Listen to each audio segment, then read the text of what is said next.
The recording is starting. In the meanwhile, uh, let us say I have to connect this IVX10 to IVX20, the output of IVX10 to input of IVX20. What do I do? So let me just change the wires to the colors that we will need. Hello.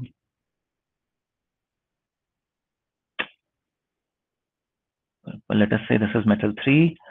Let us say this is metal 2. Okay. And the dark blue one is metal 1. So this is your ground rail running across. This is your VDD rail running across. This is again your ground rail running across. Okay. Then what you do is you say that, okay, I have this output pin over here and the input pin of IVX2 is over here. So I will go horizontally in metal 2 like this. Okay. Then vertically I will go in metal 3 like this. And then again I will tap the pin like this. So the output of IVX10 is connected to input of IVX20. Let us say the output of this IVX16 was to connect to the input of IVX of top IVX20. Okay. So what do? You again say, okay, let me have a metal 2 running like this. Okay. I have metal 2 running like this. And then let me have a vertical metal 3. And over here, I will have a stub for input of metal 2. So this is how interconnections between cells happen. Interconnections do not use metal 1 because they cannot, because metal 1 ground rails, VDD rails are already running all over the place. You cannot really cross rows by using metal 1. Even if you wish to cross, connect from this cell to another cell, let us say over here, you will notice that you will have VDD connections dropping in like this, ground connections coming in from here, and you will have pins to be able to connect to the input nodes and so on, due to which you will not really have any metal 1 tracks available to route signals from one cell to another cell. So all the routing is done from metal 2, metal 3 and so on.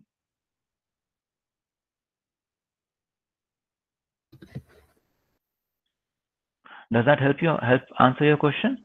So similarly is the reason for using metal 3 vertically with the purple line. I'm sorry?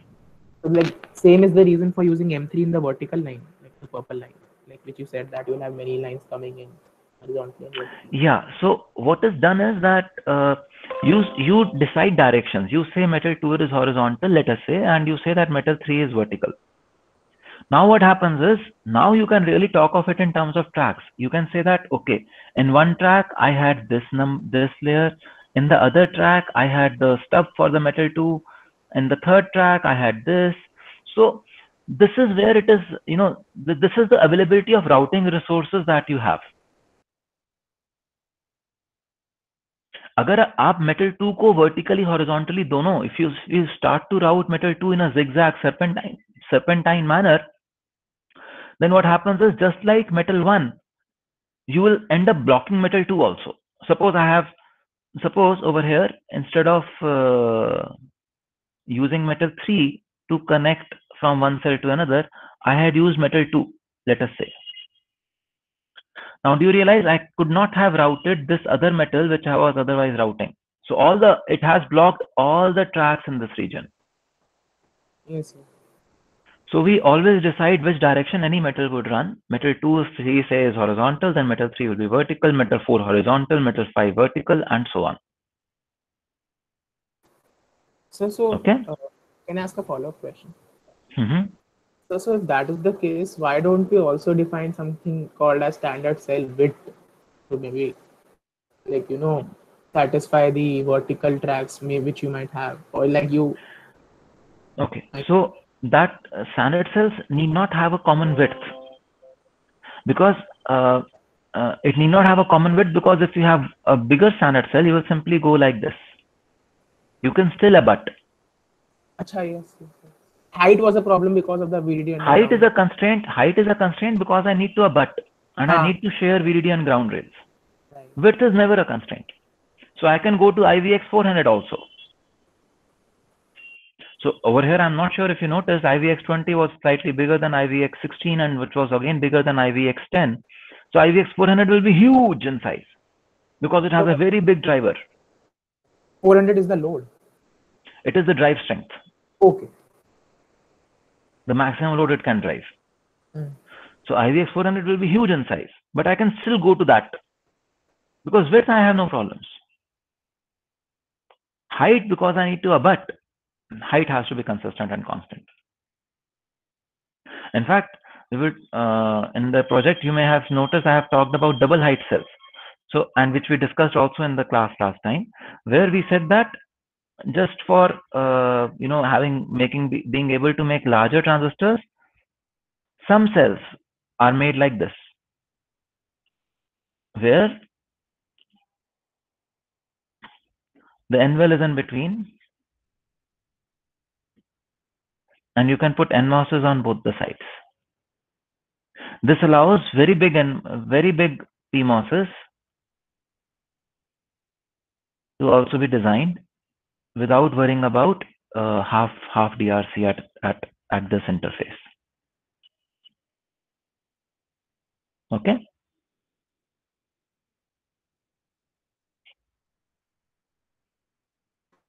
So in this case, like these two cells would go like खाली हो जाएंगे ना वो in a way, like 1BX20 and IBX10 वाले, because you would double one of the cells and not other two.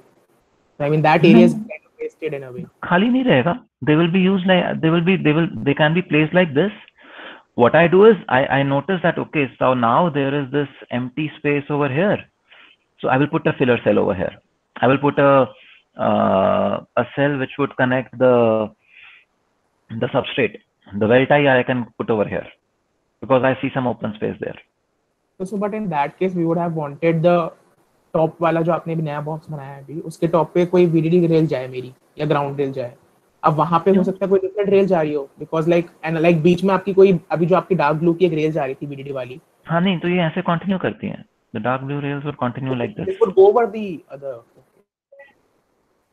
So you maintain, even if you have a double row height cell, you maintain the metal connectivity of VDD and ground. That you don't break.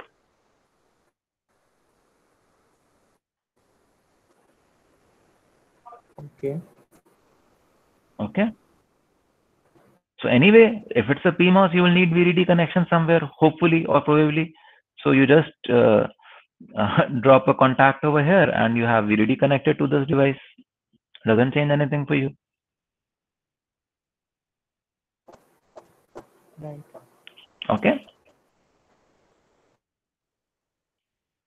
So when we are leaving half DRC space from above and below, so it is from the PR boundary of the cell, not the VDD and ground rail. From the middle of VDD and ground rail, yes. Because VDD and ground rails are half inside the PR boundary, half outside the PR boundary. Okay, sir. Okay, because you will flip the cell and you will abut. You know, you will mirror the cell vertically and you will abut. So you don't need to leave have the full VDD rail inside your cell. You just keep half of it inside your cell, half of it is outside, and the other cell covers for it. Okay, sir. So, sir, like if the VDD and ground rail are in metal 1 layer and we are like applying tracks in metal 2. Yes. Then the distance between the VDD and ground rail and the metal 2 tracks wouldn't matter anyways, right? Because they are in different layers. They're in different metals. They're in different metals.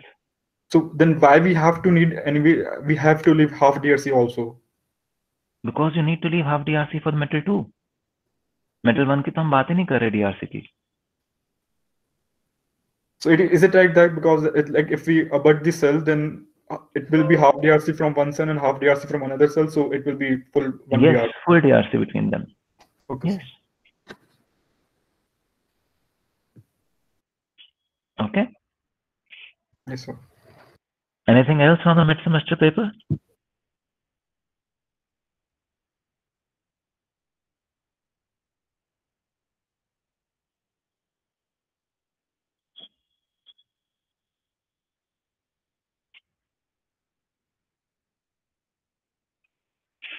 Okay, so there is nothing, then we move on to our lectures again.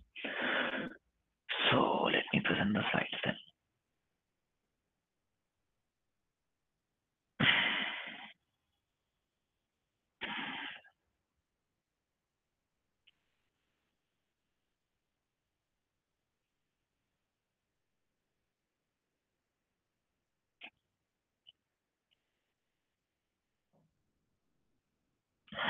Are my slides visible?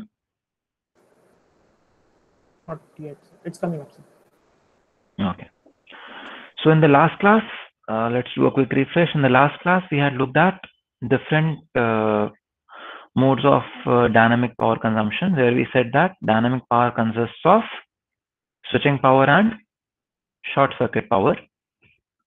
In terms of switching power, we saw that switching power is dependent on, or is characterized as alpha CV square F, where alpha is the activity factor, which which is definitely much lower than 1. For clock, we use activity factor as 1 because we have a rising and a falling edge both coming in every clock cycle. For any other signal, typically it would be 0.5. The maximum would be 0.5 because you do not expect both rising and falling edge of other signals to come. But if you have AND gates and NAND gates and other stuff, then we saw how to calculate the activity factor, and we saw we can reduce the activity factor by gating, and then we can reduce this switching power. We can also reduce capacitances by running wires at a distance from each other, maintaining more space than required, and so on. And then we also talked about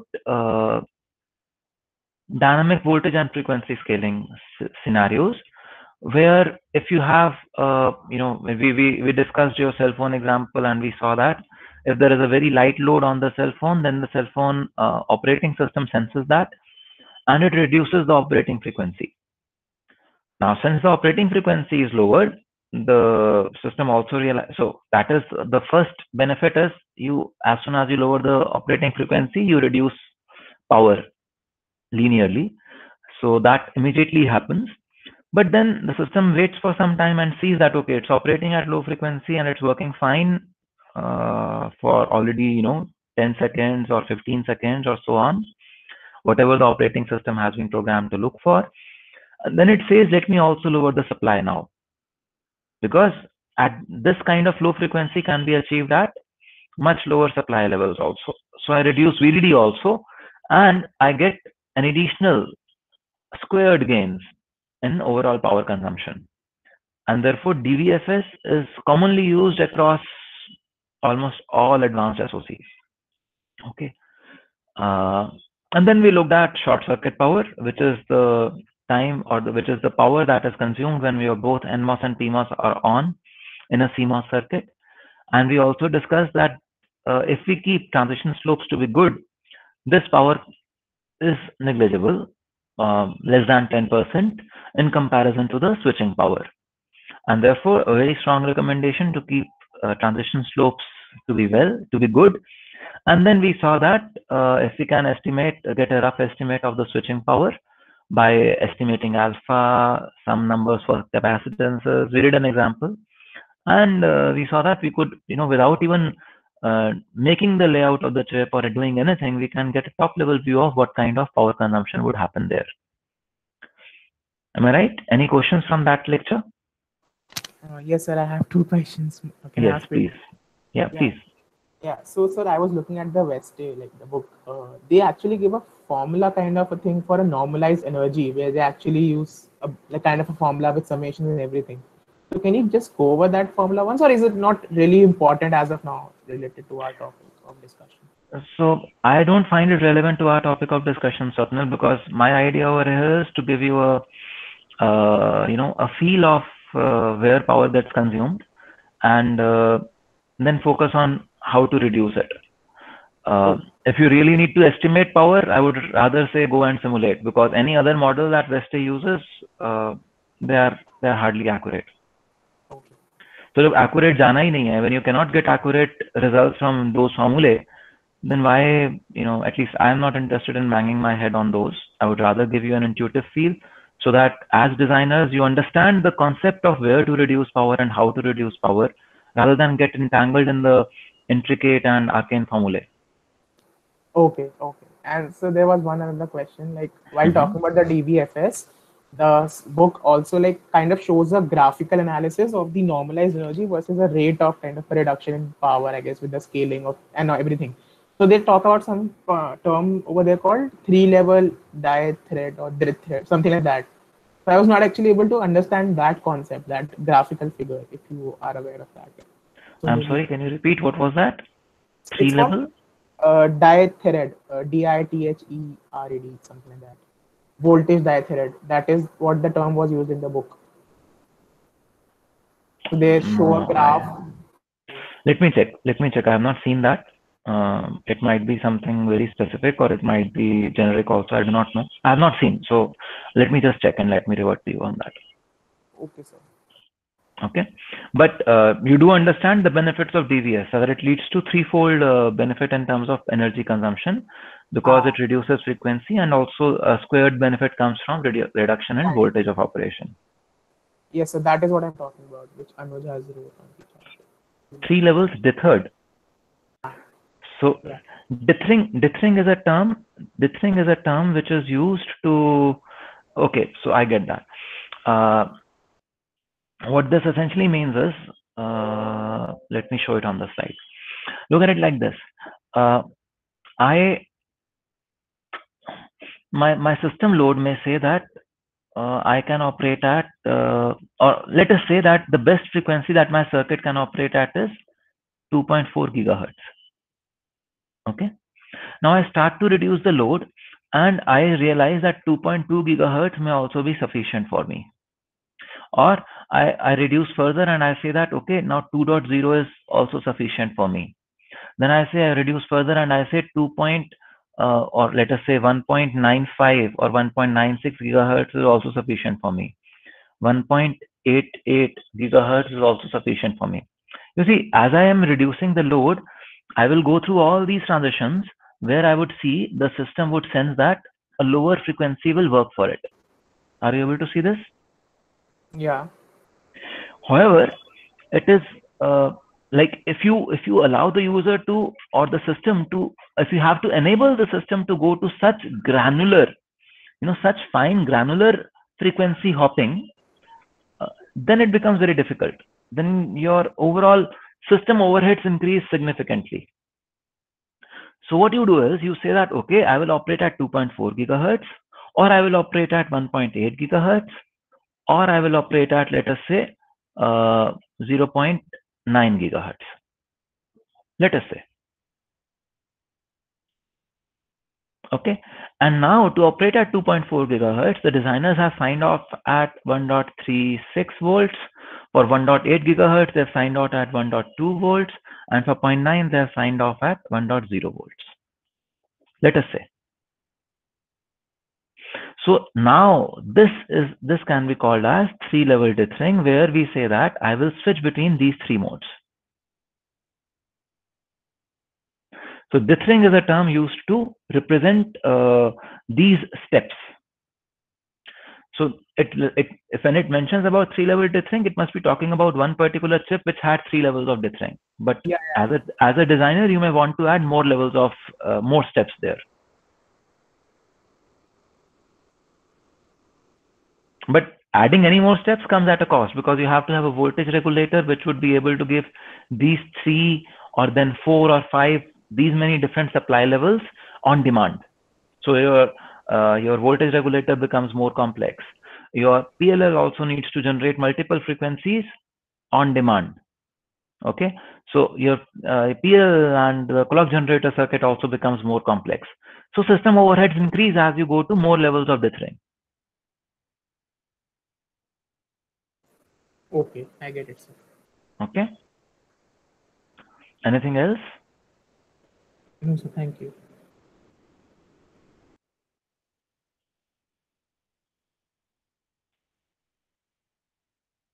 No more questions?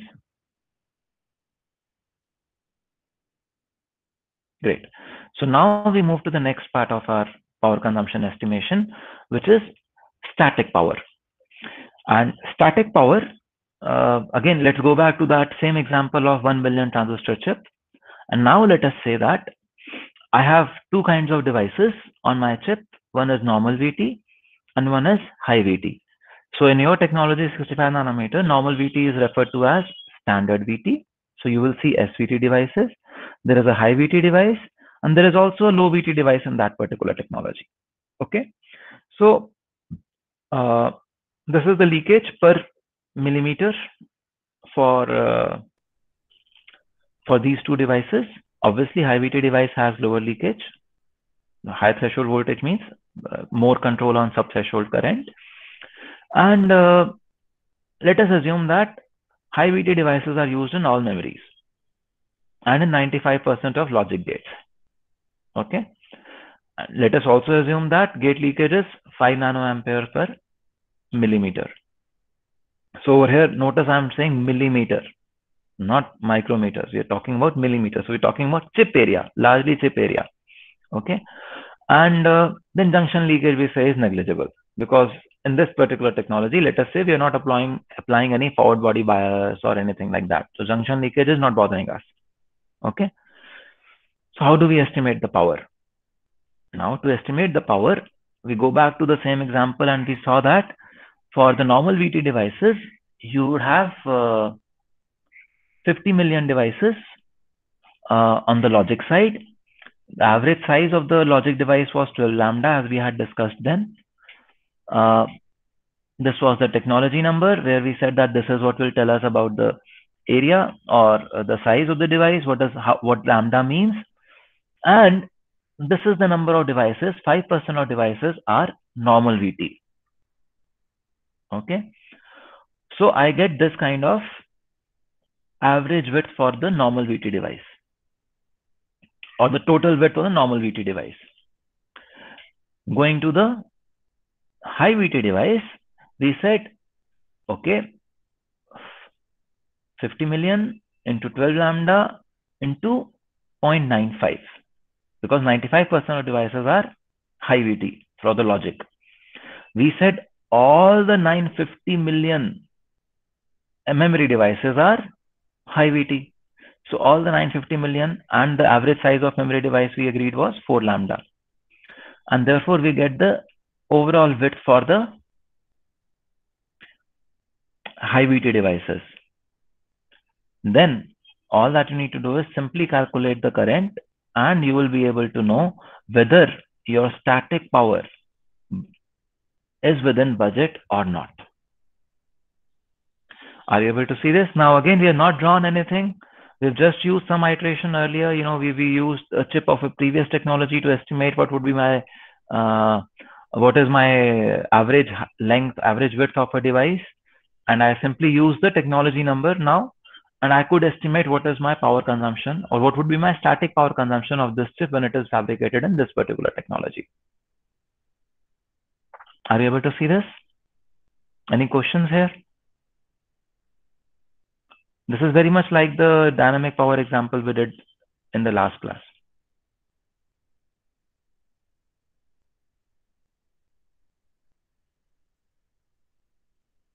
So silence means I'm clear. Am I right? Hello, sir. Yes, Guruveer. Sir, why we have taken average for I gate and I substrate, sir? Where did we take average? I mean divided by 2. Oh, because we said that half the devices will be on and half the devices will be off.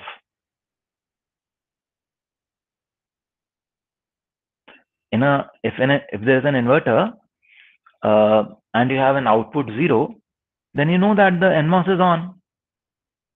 NMOS will not leak, only the PMOS will leak. Am I right? And since you're talking about a CMOS chip, we know there are as many NMOSs and as many PMOSs. So we simply divide by half. Okay, sir. So this is not averaging. This is estimating power. Yes, sir. Okay. Anything else? Sir, same logic will be for I gate also. Yes. In that also we are dividing by 2. Yeah. For the Okay. I gate also, for half the gates, the substrate and for example, the same inverter, जिसका output 0 था, the input will be 1. So Yes, input sir. is 1, the gate input is 1, and the substrate for the PMOS is at 1. There can be no leakage in between them. But for the NMOS, there will be leakage. Yes, sir. So exactly the same logic. Okay. Okay, sir. Okay. So this was like just given for an example, or like in reality also the junction leakage is like quite low compared to the threshold, or could you just explain that fact if it is true? So we will come to the details of junction leakage and different kinds of leakage in just a little while. So junction leakage can be very high if you are applying body bias, Like forward body bias. DIBL, I know that DIBL will actually cause the junction leakage to increase and all that effect. DIBL is subthreshold leakage, Swapnil. Okay. Drain-induced barrier lowering leads to subthreshold leakage. When we talk of junction leakage, we're talking about the leakage of the source drain junctions. Okay. And there you will have band-to-band tunneling, and you will have such things or forward bias currents if you do forward body bias, and band-to-band tunneling if you do reverse body bias. So we'll just come to that in a later. Okay. Okay. We assume that okay, this is 20. This is a very old technology, so okay, junction is not leaking much. Achha. Okay.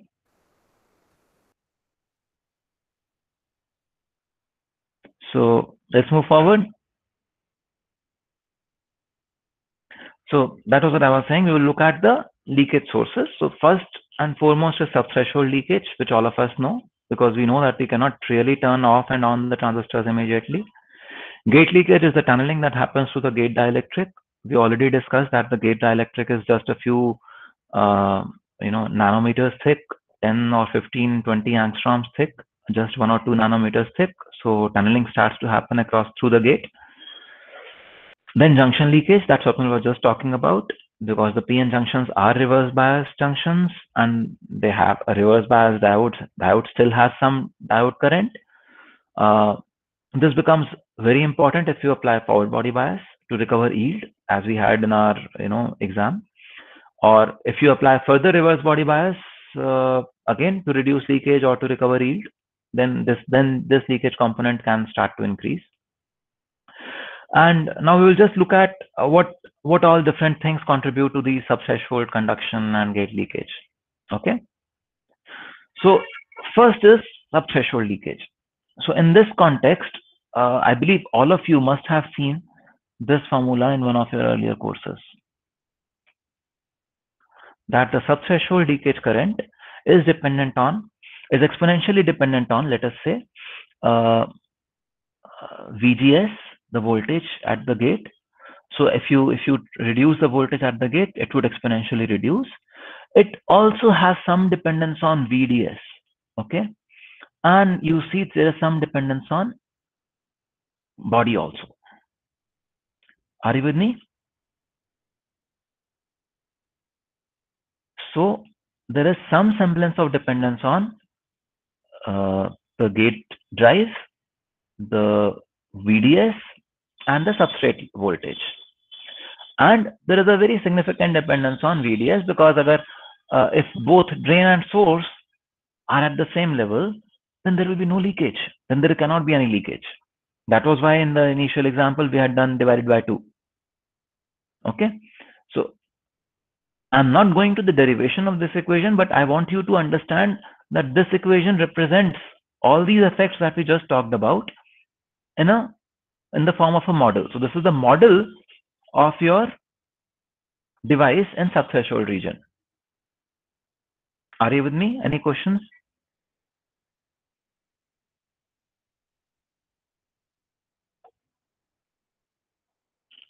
So how is the value of n determined? Eta is determined empirically by experiments.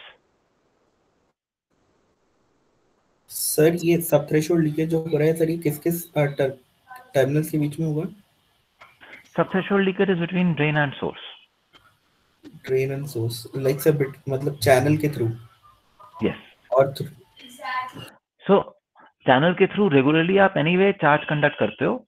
This is called sub-threshold conduction because आप चाह नहीं रहे थे, you had desired to switch off the device, you did not want to conduct any charge through the channel, but there is something happening. So therefore it is called as sub-threshold conduction or sub-threshold leakage. Okay, sir. Sir, And just now you said कि अगर drain and source are at the same potential, then there will be no sub-threshold leakage, right, sir? यही आपने बोला था ना? There will be no potential to conduct charge from source to drain. If the two terminals or if two nodes A and B are at same potential, there will be no charge flow. There will be no current flow between them. Yes, sir. So, sir, ये sub-threshold leakage जब मेरा gate to source voltage is very close to VTH है तब होगा या फिर VGS is 0 तब हो रहा है? मतलब ये सर ऑफ में होता है ना when the device is So in the this off. is the model. So when you are below threshold voltage level, okay, when you are below threshold voltage level, that is when this current starts to dominate. IDS is defined by this. Okay, and this is the model. When your VGS becomes 0, even then this model is there. When your VGS becomes negative, even then this model is there. And this is the graph that shows this.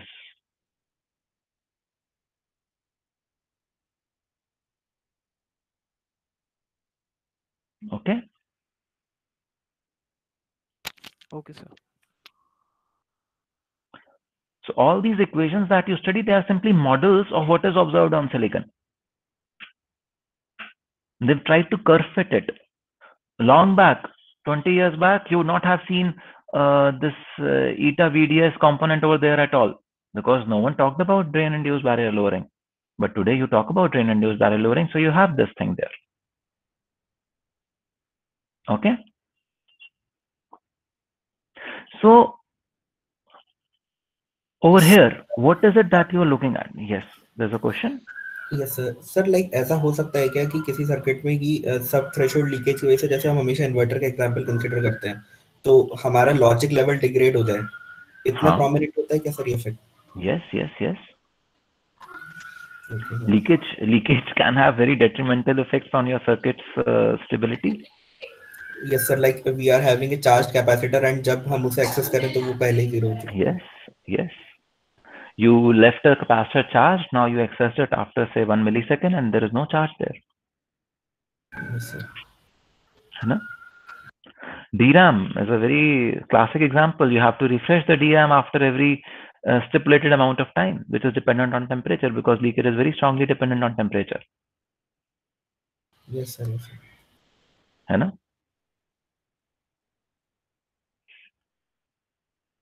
Okay.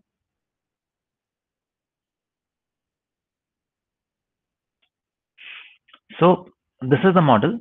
Eta, as I already shared, is determined by technology experiments and so on.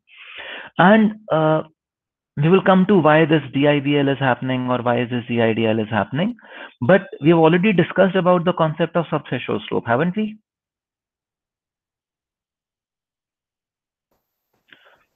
We've already talked about the fact that I want my current to reduce by decades at much lesser gap. So over here, if the subthreshold slope is 100 millivolt per decade, I would like a device for which the subthreshold voltage is 60 millivolts per decade. That just 60 millivolts below VT, I am able to reduce the current to 1/10. Are you with me? So subthreshold, and you will notice that for silicon, 60 millivolt per decade is a technology limit. Silicon ka device ka limit hai. Now, as close to 60 that you can come, the better your technology is. And to be able to do that, you need a lot of gate control. So there's a lot of gate engineering that happens in advanced devices. So the important, for this slide, what I want you to note is the subthreshold slope that we talked about. Okay, any questions? Sir, in that case, the SOI device would kind of have the best subthreshold. I mean, it would have the minimum leakage, right? The FDSOI kind of a thing, or maybe. FDSOI would have very low leakage, even FinFETs, because it is gate on 3 sides of the channel. that also has low leakage. So advanced devices, both FinFETs and FD-SOI technologies, adversity is the mother of invention. When the technologists saw that it doesn't work, a simple bulk device doesn't work, Intel moved towards the direction of FinFETs. ST and many other people moved towards the direction of FD-SOI. Yes, sir. Okay. So if you have more gate control, you can improve the subthreshold slope. Now, this example is just to show that as you change the VT of the device, see, subthreshold slope of a technology is fixed. But if when you change, so what is the VT of the device that is being talked about over here? It is the voltage VGS at which you consume 1 microampere of current per micron width. Okay. So as you reduce the VT of the device, what happens? Your curve shifts to the left. So at VGS equal to 0, you start to have much larger current. So look at it like this. When your VT was 500 millivolts, you had only 1 nanoampere per micron of current, of leakage current. But when your VT was 300 millivolts, 200 millivolts lower, you had 100 times more leakage.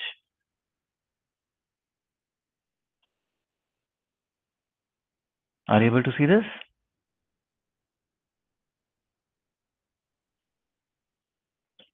So high VT devices are preferred wherever leakage is a concern.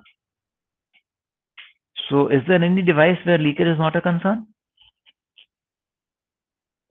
Do you know of any chip where leakage would not be of concern?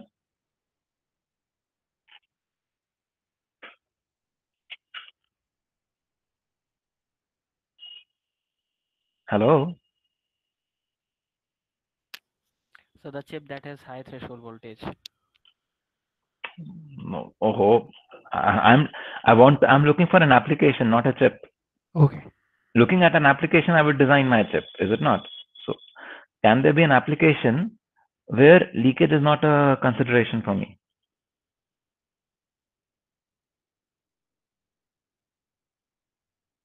Sir जहाँ ज़्यादा high performance चाहिए power की हमें problem नहीं है जैसे Maybe supercomputers or something.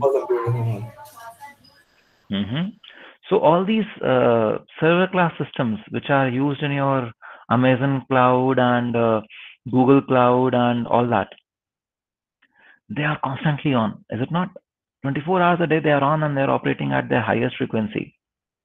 So if something is constantly operating at a very high frequency and you really want that processing power, you really want that high processing efficiency, throughput continuously 24 hours a day, then your device is not going to be off. Every time it is switching. So if it is not going to be off, leakage is not a botheration for you. When you're not putting your device in standby, leakage is not a botheration for you.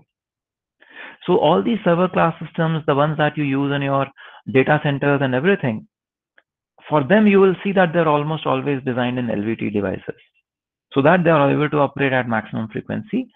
Okay, at some places where you do not have critical path, you may start to use normal VT or standard VT devices, but you will probably never use HVT devices on these chips. On the other end of the spectrum is your, for example, smartwatch or hearing aid or something like this. That I'm so over here you would want maximum life, and these are portable devices, very limited battery. For example, in this microphone, I cannot have a very big battery, otherwise my ear will start to pain after some time, is it not? So the weight of the battery is a constraint. So the power and I know that most of the times the frequency at which the system needs to operate at is just a few megahertz.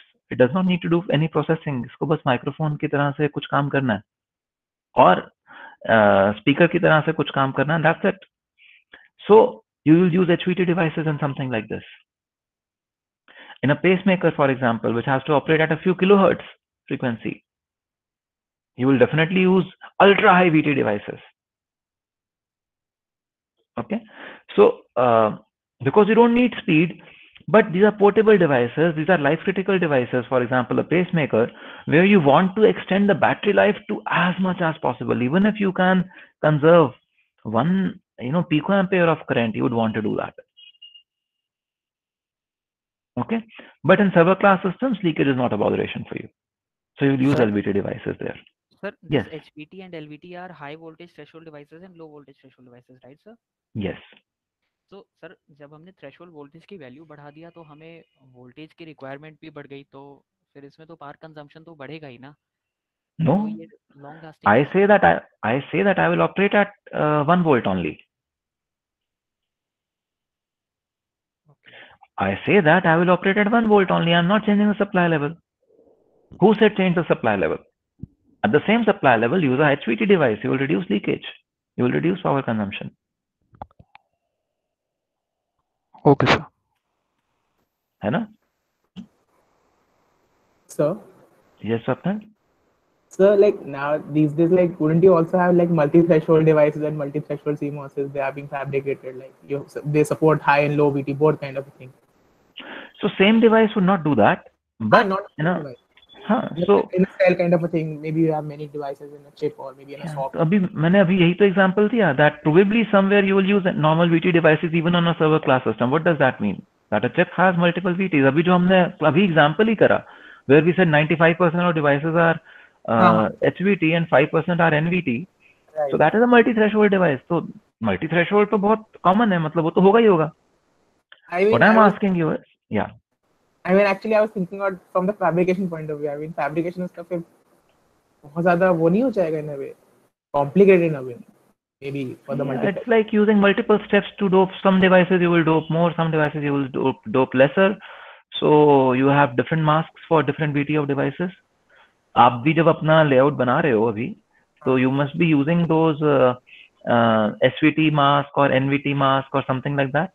If you're using SVT devices, then no. But if you're using HVT, making HVT devices, you will see that you will need HVT LP masks to be put there.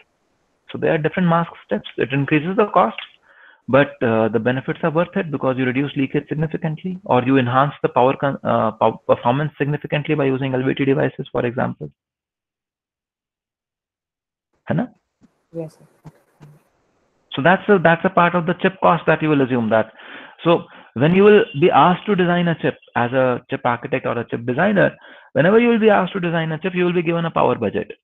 You will use that back of the envelope calculations that we just saw and decide how much VT, how much HVT and how much LVT and how much NVT devices you can apply on your die. So you, by just that itself, you will know that, okay, I need 3 masks. I need all the 3 kinds of devices, otherwise my performance nahi meet hoga. Or you will say that, okay, I will just need HVT devices and I will be able to meet my budget requirement, so on. So, these are the back of the envelope calculations that you will need to do as an architect anyways. Okay.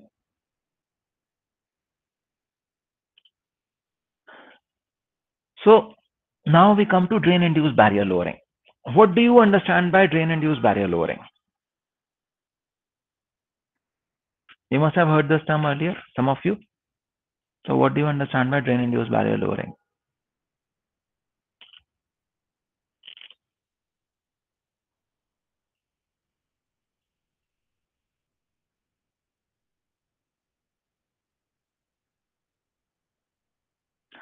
So are we playing silent? Attempt, at least attempt. Sir वो drain and channel का जो interface है वहाँ पे strong electric field develop होने की वजह से करंट पे इम्पैक्ट पड़ता है. So basically, the depletion region on the drain side would kind of blow up as you increase the VDS. So basically, the channel length or kind of, in a way shortens, or maybe, so I guess what happens is the barrier which actually the electron earlier had kind of reduces due to the enlarged depletion region of the drain. That is what the ideal was. That is what I remember. Okay, so those of you who are doing the solid state devices course, you will see this in much more detail. But let us say that this is my device. You're able to see this? This is source, this is drain, and so on.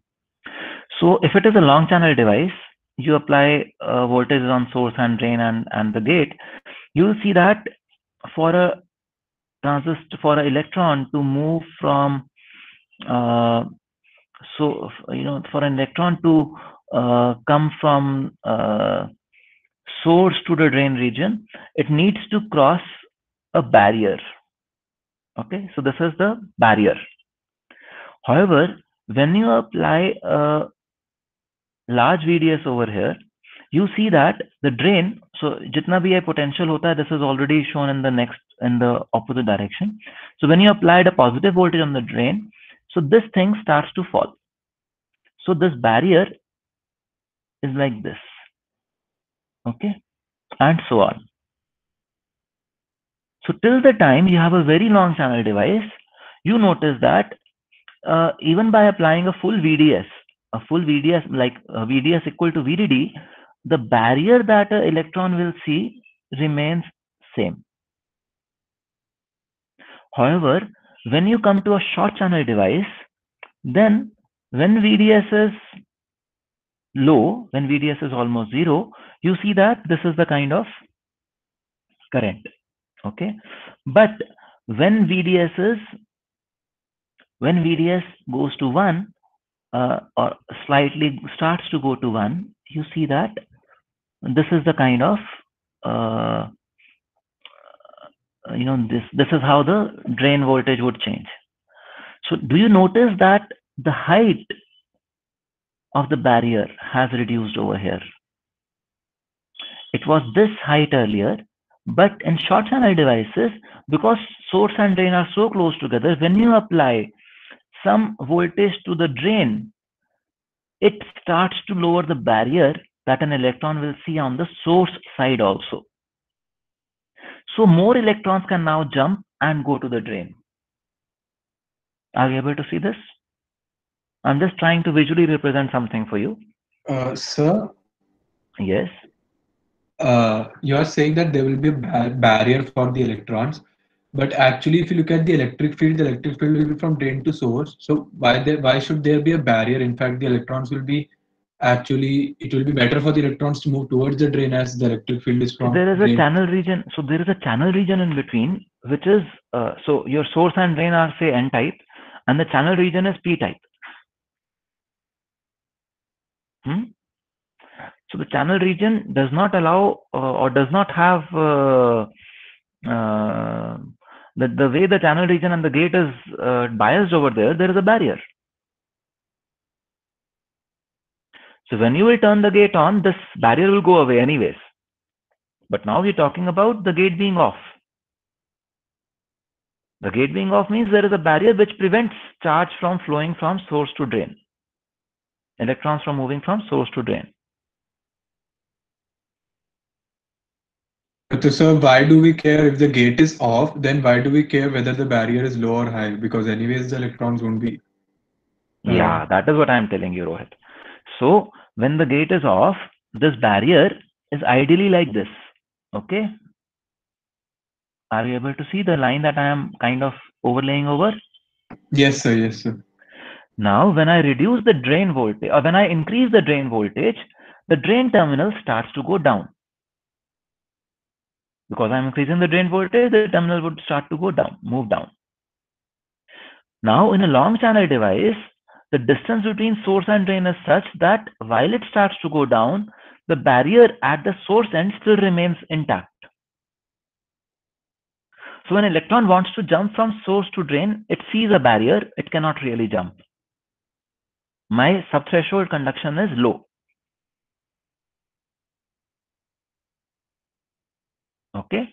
However, in a short channel device, when I increase the drain voltage and the drain side starts to go down, I notice that the barrier on the drain, on the source side also starts to get impacted.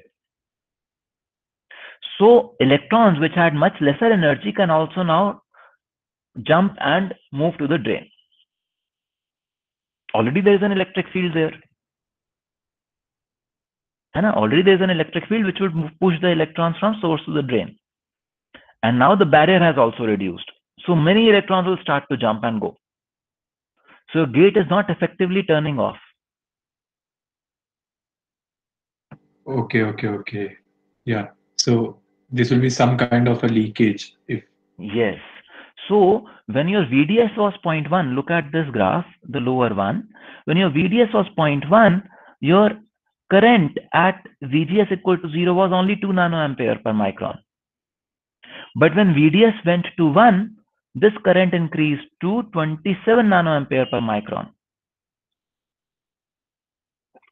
Almost 14 times, 13.5 times. That is the kind of impact drain-induced barrier lowering has on leakage. Okay? This is called as DIBL. Now we look at another phenomena, जिसकी अभी बात कर रहा था. Someone of you, okay, that we will come later. Then we look at body effect. So यहाँ तो this part is clear. Drain-induced barrier lowering is clear now. Yes, sir. Okay. So again, this is about solid state devices course. This is not really DVD, but I believe that unless you understand the devices, you will not be able to become good designers. So I'm delving on these topics in much more detail than DVD would require. Okay. Now we come to the impact of body terminal.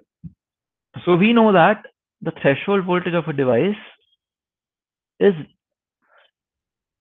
modeled like this.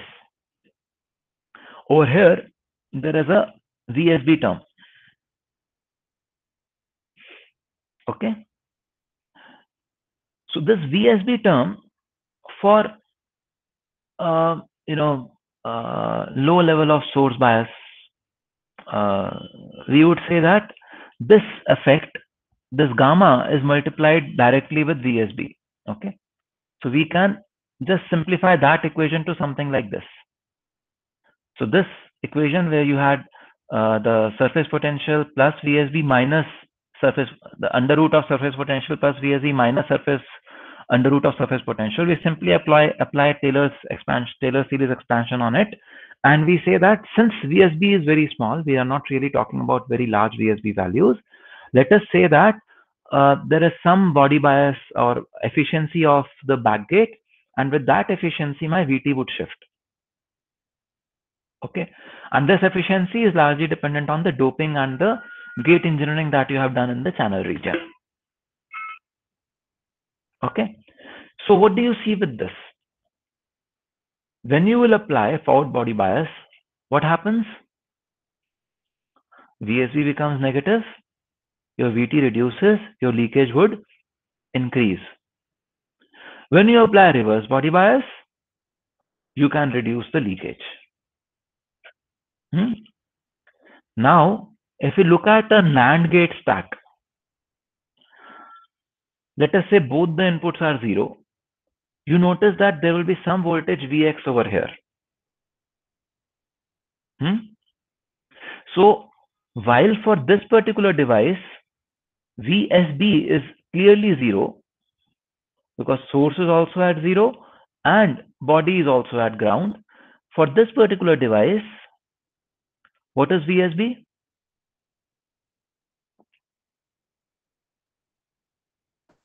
Zero. For which one are you talking? For N2. For N2, what is VSB? Vx. So some body effect starts to come. We just now saw that if VSB is positive, my VT would increase. Am I right? So the VT of this device, N2, would increase and I will have lesser leakage. This is called as stacking effect.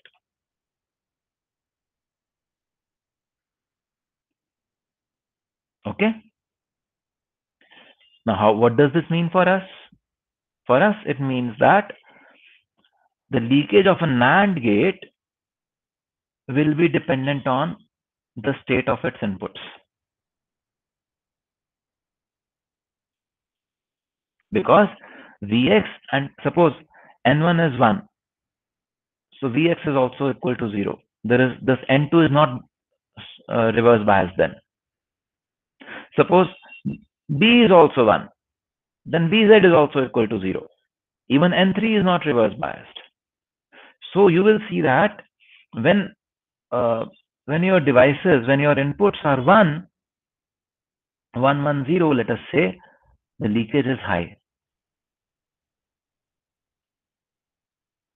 Let us take another example where N1 was 1, but A was 1, but B was 0 and C was 0. So 1, 0, 0. So you see, the leakage is much lesser. Why? Because N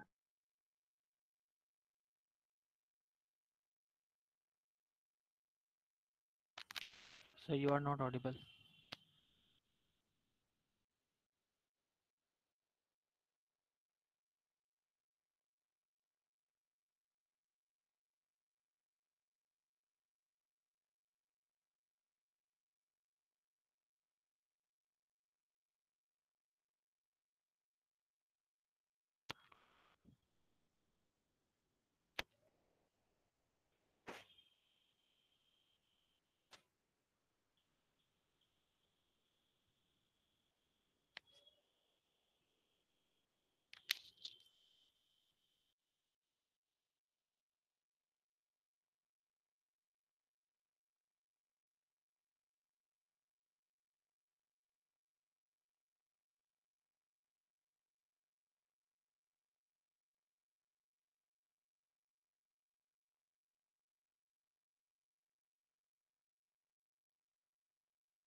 Sir, you are on mute.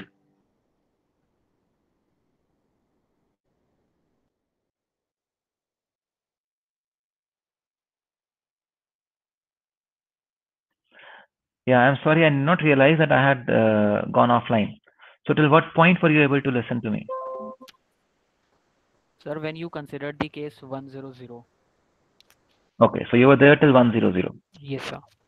Then what I said was that look at the other case where all ABC were off, the leakage is so much lesser.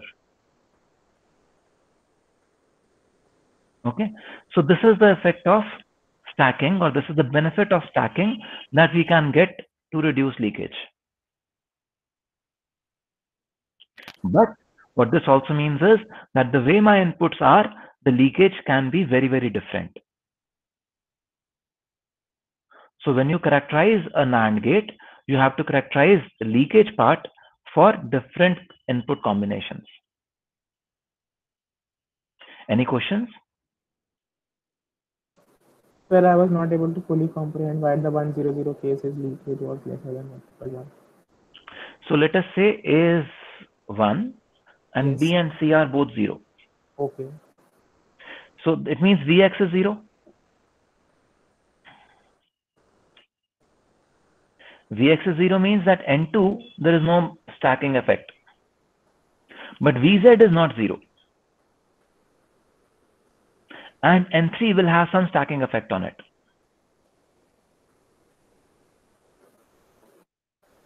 Are you with me? So could you again explain the stacking effect? Yeah. So let us look at this NAND gate configuration. Are you able to see my slide? Yes, sir. So if my N1, the gate of my N1 is 0, this node will be at a voltage which is not 0. It will be at a voltage higher than 0. Am I right? Yes, sir. Hmm? Yes, sir. So what happens to the VSB of this particular device?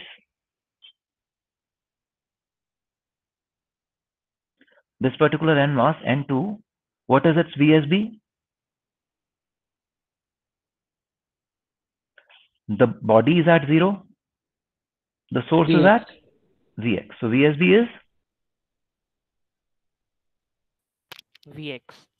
VSB is Vx. Additionally, VGS is minus Vx.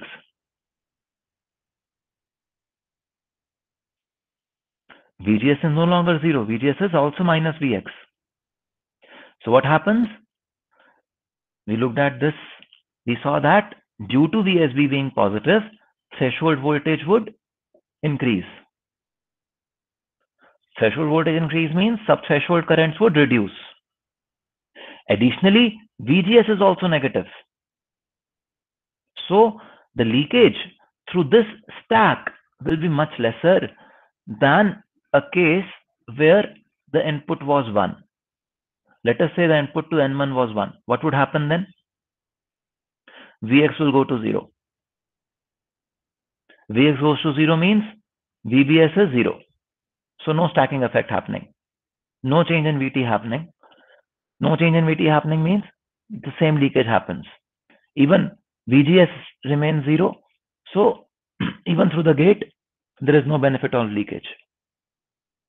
So when one of your, this example simply got extended in this particular one where you had now 3 NMOSes in stack. And we saw that when 3 NMOSes are in stack, when the case moves from 110 to 000, your leakage reduces from 18.2 to 0.4.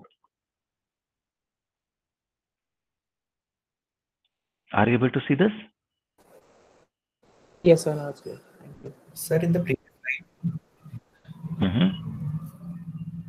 sir, when both inputs are 0, so sir, how does that, from where does that Vx come from? Like we do not have VDD connection or ground connection in there. You tell me. So like register की तरह अगर मैं मान लूं और थोड़ा leakage हो रहा है तो उससे ये Vx आएगा. Yes, you have the answer. Okay, okay. Okay. Yes, sir. आगे बढ़े. सर. Yes.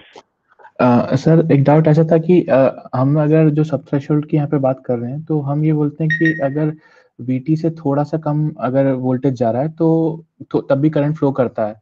तो हम ये नहीं कह सकते कि हमारा जो ट्रांजिस्टर है वो ऑफ हो गया है कि नहीं हो गया है. मतलब हम कुछ एक सर्टेन वैल्यू पे चेक कर लेंगे कि अगर VT से बहुत ज्यादा नीचे हम कोई एक वैल्यू पे हमारी कुछ करंट की वैल्यू आ रही है वो नेग्लिजिबल है तो अब हम बोल देंगे कि हमारा जो ट्रांजिस्टर है वो ऑफ है. तो सर इस केस में ये जो हमारे इनपुट पे डिपेंडेंसी आ गई है कि हमारा जो करंट है वो अभी भी फ्लो कर रहा है तो इस केस में तो सर फिर डिले चेंज हो जाएंगे हर केस के लिए. So yeah, so what you are challenging Prayas is that how will I call a device on and off? हाँ मतलब इसमें फिर हाँ So सर वो therefore we had decided to say that there is something that we will call as threshold voltage. What is the threshold voltage? We will say that when the inversion layer is fully there, when the biasing of the gate is such that the inversion layer can exist, that is when we will say the device is on. When the inversion layer doesn't exist, we say the device is off. So we will stick to that definition. Okay, sir. And then we say that now when the device is off, so the inversion layer is not there. I do not expect any current to flow. All the current that flows through a device when the inversion layer is not there is my leakage. तो मतलब theoretically हम कह देंगे कि मतलब VGS VT से ऊपर होगा तभी हम कनेक्शन मान रहे हैं. हम करंट से नहीं डेफिनेशन ले रहे हैं कि मॉस ऑफ है कि ऑन है. करंट से भी एक डेफिनेशन है. करंट से डेफिनेशन VT की है. We say that the VT of a device, so this is the industrial definition of VT, which we may have discussed earlier. The industrial definition of VT is the voltage at which you consume or you can sink 1 micron current, 1 microampere current from a 1 micron wide device. That is the VT of that device. Okay, the VGS at which you do this. So that 1 microampere is then the definition, current-based definition of VT. तो Okay. VT को बहुत अलग-अलग तरह से लोग define करते हैं. Okay? Okay, sir. Thank you, sir. Yeah. Sir एक बार आप इसमें कोई भी एक स्टेट कंसिडर करके लाइक 100 में कैसे स्टैकिंग इफेक्ट हुआ एक बार वो बता सकते हैं क्या? लाइक जैसे अभी आपने सर पिछले वाले स्लाइड में बताया था ना कि यहाँ पे VSB मेरा पॉजिटिव हो गया, थ्रेशोल्ड बढ़ गया तो इसकी वजह से स्टैकिंग इफेक्ट हुआ. Yeah, it is already given in this slide. Look at this. Let us take the example of 100. Okay, 100. This row. At 100, what is the voltage at Vx? 0. What is the voltage at Vz? We say, okay, there is stacking effect or happening on Vz. There is one device which has stack effect, therefore leakage is this. हाँ तो sir इसमें leakage मतलब leakage मेरा reduce हो जाएगा 100 वाले case में, लेकिन सर जब हमने 000 वाला केस कंसिडर किया तो उसमें तो कोई भी लीकेज तो मेरा रिड्यूस नहीं हुआ, स्टैकिंग इफेक्ट क्यों नहीं हुआ? क्यों हुआ ना? 000 के केस में this was also 0. This was also 0 means there is stack effect on N2 also and there is stack effect on N3 also. Therefore, my leakage reduced from the subthreshold leakage reduced from 0.7 to 0.4.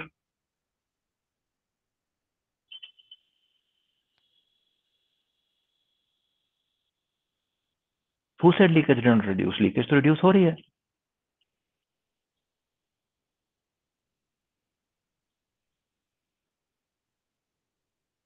Why do you say leakage has not reduced?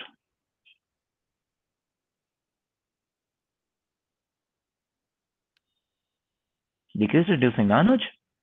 Yes sir.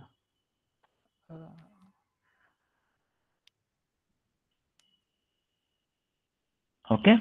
Like अगर मैं N2 को consider करूंगा और इसका VSB निकालूंगा तो N2 के लिए VSB की वैल्यू आएगी 0 for N2. Why? In which case? Sir, in this 000 case. No, why would that come in N2? If it is 000, then N1 is off. Yes, sir. This node is at Vx. Yes, sir. Then this node is at Vx. Vx is equal to 0. No, why is Vx equal to 0?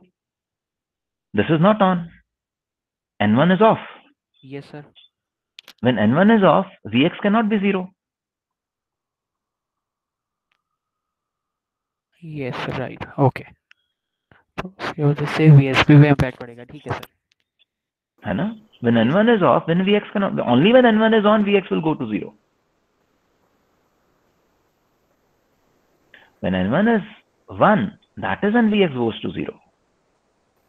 And that is what is shown over here also. Yes, so, got it. Okay. Yeah. So actually, like if we consider the fourth case over here, when you have A, B, C equal to 0, 1, 1. So why do you actually have the I gate to be 0? You would have the gate voltage at B and C to be equal to VT, right? You're talking about the about this fourth row, 0, 1, 1. Yeah, fourth one. So what are we talking at? You're saying A is 0, B is 1, C is 1. Okay. So that VB and VC should be equal to VT. The gate voltage at B and C should be equal to VT. So it would be negligible, I guess, the gate voltage. Or... So what happens when B and C are both on? The Y node is visible until Vx. Right. So the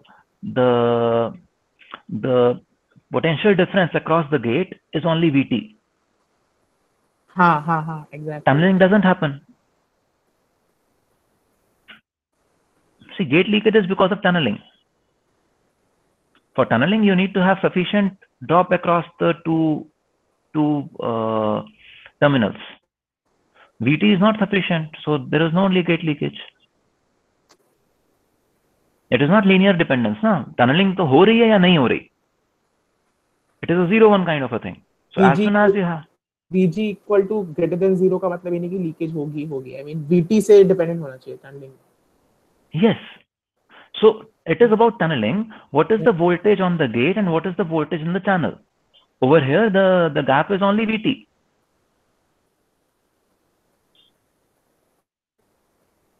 So there is no tunneling here. Okay.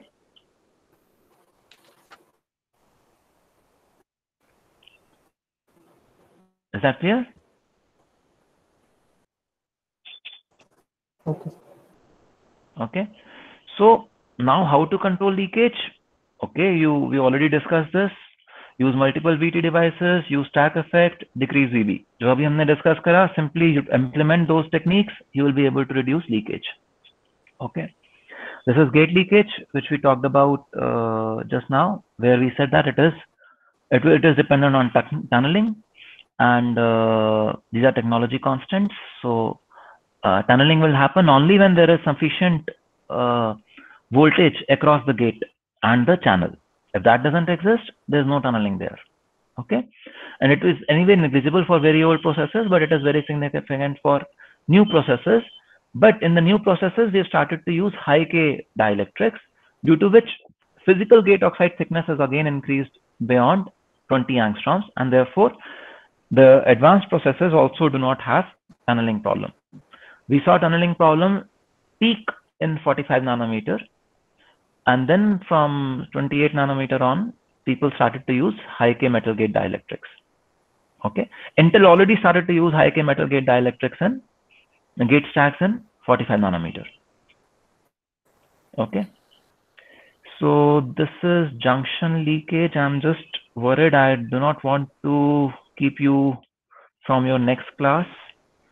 Can I continue for another 2 minutes? Would that be fine? Because then I will be able to complete the topic of leakage. These are not concepts of DVD, but I still want to touch upon the device behavior so that you have that completeness of knowledge. If you don't cover it now, I will not even cover it. It's not critical to DVD course. Do you can I use 2 more minutes?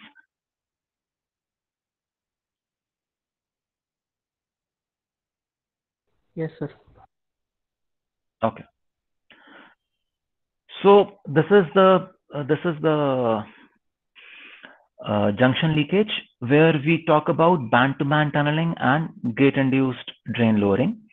So when you apply, so see, your gate and your source and drain regions are in reverse biased when it comes to the source drain junctions, the junction with the body. So how does this look like? This looks like this.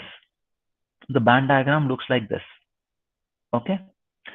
So actually itna nahi hota, aise dikha dete hain. Okay.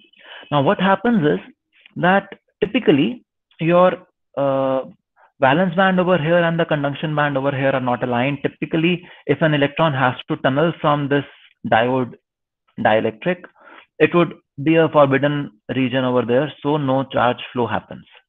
However, when you apply very high reverse bias, what happens is this thing goes down, and you see that the valence band and the conduction band of the two sides start to overlap. Okay. And when that happens, electrons start to tunnel from conduction band to from the valence band to the conduction band. Because this conduction is happening from band to band, it is called as band to band tunneling. You will typically see this only when you apply reverse body bias. Okay, but this is also one source of leakage. Since you will see this only on reverse body bias, you are not really bothered about it. Gate induced drain leakage is so in this proximity of the gate and drain, when you apply a voltage at the gate, what happens is the depletion region over here starts to extend. And as that depletion region starts to get modulated, the drain starts to leak into the channel region. Okay, so this phenomena is known as gate induced drain leakage. And with that, I think we have covered about all the various aspects of leakage also in this.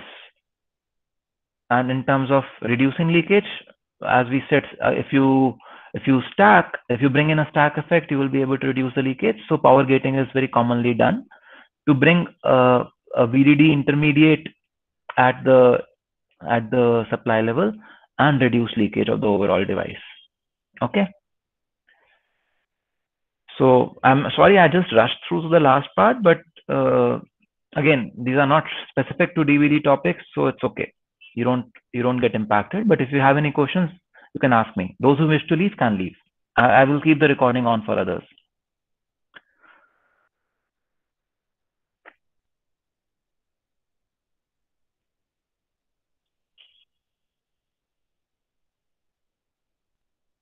Any questions?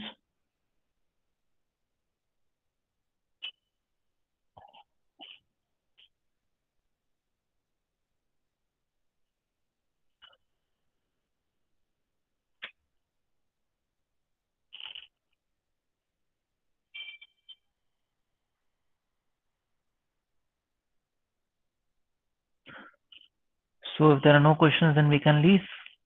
Thank you. Anuj sir, Yes, Prakhar. we wanted to talk to you for 2 minutes. Okay. So then let the students leave, then we can talk. Sir, we will have a quiz tomorrow. No, we will not have a quiz tomorrow. We will not have. I will announce that on the classroom also. We will not have a quiz tomorrow. Let me do that right away. Thanks for reminding me. And sir, your office hours tomorrow? Yeah, I will revert on that also. Anuj sir. Okay, sir. Yes, Swapnil. Sir, actually, I actually moved on to my CA class. में power getting a concept miss कर गया. So maybe can I ask you later, or is it like really important for our course? No, it's not. The other mechanisms of leakage, they are just for the completeness, because I was already covering some mechanisms. You don't need to worry about them. Okay, so I can. Okay. Okay, I just covered them for the completeness part of it. Okay, sir. I'll just leave the class then. Yeah. If you have any questions, I will be happy to answer though. Don't worry about that aspect also. I'll ask you tomorrow in the office hour if needed, maybe. Yeah, or if you there can would do be. that. Yeah, you can ask me in the office hours or anything like that. No issues. And if you could announce on the classroom about the quiz schedule, like I guess some of my friends have left all days. Yeah, I know. I'm just going to the classroom to announce that we don't have a quiz tomorrow. Okay. I'm just doing that. Okay. Sir. Yes. Sir, I have a doubt, लेकिन DVD से related नहीं है. Can I ask? Yeah, please. Sir, actually अभी sir nano electronics के लिए sir memories पे एक review paper लिखना था. तो सर उसके लिए 4 मेमोरीज हैं. मतलब बेसिकली वो लो पावर कंजम्पशन के लिए लिखना था, तो NVM पे फोकस करके देख रहा था. लेकिन सर मुझे उसमें जैसे कोई कॉमन प्लेटफॉर्म ऐसा नहीं मिल रहा सर, जिससे चारों जैसे FE रैम, RE रैम और ये चीज चारों को एक पॉइंट पे लाके कंपेयर जैसे किया जा सके. इस तरह का सर कोई लिटरेचर नहीं मिल पा रहा है. तो सर नहीं, बहुत है, बहुत अवेलेबल है. तो सर कुछ स्पेसिफिक कीवर्ड्स आप बता सकते हैं? मतलब मैं तो यही डाल के सर्च करता हूँ कि power consumption of FE RAM या फिर पावर नहीं. तो आप ITRS के रोड मैप पे जाओ. ठीक है, उसमें मिल जाएगा. Then you look at review papers. You will see review papers on all the 4 kinds of memories. PCM हो, चाहे RRAM हो, चाहे FRAM हो, चाहे MRAM हो. तीनों चारों तरह के you will find lots of review papers. Pick up any review paper, it would have a benchmark, a comparison between these technologies. Okay sir. And sir ITRS के रोड मैप से individual research paper भी मतलब reference मिल जाएगा कि कहां से individually उनके top, जैसे सर उसमें I don't know. ITRS roadmap might not give you references to those papers, but yeah. Okay, sir. Okay.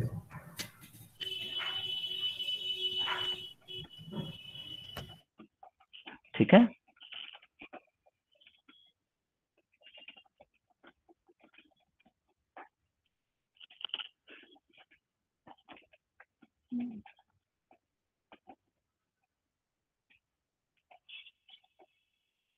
Anything else?